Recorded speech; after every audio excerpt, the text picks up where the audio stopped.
नमस्कार बेटा। उम्मीद है आप सभी स्वस्थ होंगे और अच्छे से मन लगाकर अपनी पढ़ाई पर ध्यान दे रहे होंगे। आज हम हिंदी का करेंगे पाठ नंबर 4, हॉकी का जादूगर। हॉकी का जादूगर, हॉकी एक गेम है, खेल होता है और इसके लिए एक व्यक्ति हैं जो बिल्कुल फेमस हैं, उनको हॉकी का जादूगर कहा जाता था। जैसे जादूगर हमें तरह तरह के खेल दिखाता, करतब दिखाता है और हमें हैरान कर देता है, ऐसे वो इस तरह से हॉकी खेलते थे कि देखने वाले उसको जादूगर बुलाते थे, बिल्कुल हैरान हो जाते थे, उम्मीद भी नहीं करते थे ऐसे ऐसे कलाकारियाँ वो अपने खेल में दिखाते थे। तो आज हम पढ़ेंगे पाठ नंबर 4, हॉकी का जादूगर। पेज नंबर 18 निकाल लीजिए। हिंदी की बुक, क्या नाम है? हिंदी की बुक, लेसन नंबर 4, हॉकी का जादूगर। तो हम पाठ स्टार्ट करते हैं। पाठ नंबर 4, हॉकी का मैदान। हॉकी के मैदान की बात चल रही है। मैदान में प्लेयर खेल रहे, खिलाड़ी खेल रहे हैं। ध्यानचंद सेंटर फॉरवर्ड जगह पर खेल रहे हैं। सेंटर जो बीच में आगे की जगह है, सेंटर फॉरवर्ड, जो सेंटर में आगे की तरफ खेलने का जो प्लेस होता है वहाँ पर उनकी पोजीशन है, वहाँ पे वो खड़े हैं, खेल रहे थे। इस स्थान पर खेलने वाला खिलाड़ी अग्रिम पंक्ति का मध्य व प्रमुख होता है। इस स्थान पर जो खिलाड़ी खेलता है वह अग्रिम पंक्ति, अग्रिम होता है आगे, पंक्ति होता है लाइन, आगे वाली पंक्ति का मध्य बीच में होता है, वह प्रमुख होता है, प्रमुख होता है मेन, ठीक है, जो मुख्य होता है, बिल्कुल जो जिसको कैप्टन बोलते हैं, ठीक है। सबकी नज़र गोल पोस्ट पर ही थी, सबकी नज़र गोल पोस्ट पर थी कि कौन गोल करेगा। हॉकी के मैच में क्या करते हैं, गोल डालने होते हैं। गोल करने के लिए ध्यानचंद बिजली की गति से आगे बढ़े। अब उनको क्या करना था, गोल करना था, बिजली की गति से आगे बढ़ना मतलब बहुत तेज़ स्पीड से आगे बढ़ना, बहुत तेज़ गति से आगे बढ़ना। उन्होंने ज़ोरदार स्कूप किया। स्कूप करना मतलब ऊंचा शॉट लगाया। उन्होंने क्या किया, जैसे उनको मौका मिला हॉकी पे स्टिक को किक करने का, मारने का, तो उन्होंने बहुत ज़ोरदार स्कूप किया। गेंद उठाने की इस कला में उनका जवाब न था और वो बिल्कुल एक जादूगर की तरह गेंद को उठा देते थे। जैसे ही उसकी स्टिक के पास, हॉकी स्टिक के पास गेंद आती, वो उसको झट से टच करते और गेंद उठ जाती। लेकिन यह क्या, गोल न हुआ। लेकिन ये तो सरप्राइज हो गया भाई, जैसे उसने बॉल को मारा, गोल नहीं हुआ।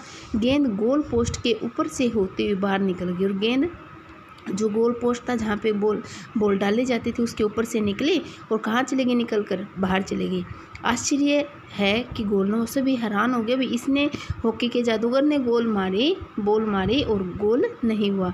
गोलकीपर, दूसरे खिलाड़ी व दर्शक सब अचंभित रह गए। अचंभित रहना, हैरान होना, बिल्कुल आश्चर्यचकित रह गई। गोलकीपर जो गोल को कीपिंग करता है, जो गोल के पास खड़ा होता है, जो दूसरे खिलाड़ी उसके साथ खेलते थे, दर्शक जो मैच को देखने आए हुए थे, सभी हैरान रह गए। ध्यानचंद के चेहरे पर अफसोस के भाव न थे, लेकिन जो मेजर ध्यानचंद थे, जिनको हॉकी का जादूगर कहा जाता था, उनके चेहरे पर कोई भी अफसोस नहीं था। अफसोस होता है दुख जाहिर करना भी, पछताना, उनके चेहरे पर कोई पछताव का भाव नहीं था। लेकिन वे मैच खेलते रहे, लेकिन वो अपना मैच खेलते रहे।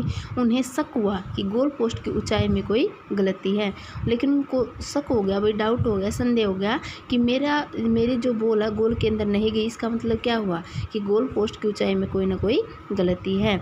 मैच के बाद उनके आग्रह पर गोल पोस्ट को नापा गया। मैच तो खेलते रहे, बीच में उन्होंने कुछ नहीं बोला, क्योंकि एक अच्छा खिलाड़ी मैच के दौरान जैसे ही रेफरी, उनके जो गोलकीपर होते हैं, रेफरी होते हैं, जो टीमें होती हैं, रूल्स के अकॉर्डिंग खेलते हैं, कोई झगड़ा नहीं करते। तो उसने गेम ख़त्म होने के बाद आग्रह मतलब निवेदन किया कि गोल पोस्ट नापा जाए, कि जो गोल पोस्ट है उसको नापा जाए। उनकी ऊंचाई 3 इंच कम पाई गई और जब उसको नापा गया तो उसकी ऊंचाई 3 इंच ज़्यादा नहीं होता है, बिल्कुल थोड़ा थोड़ा, जैसे हम स्केल पे मापते हैं ना, इंच जैसे सेंटीमीटर होता है, ऐसे होता है।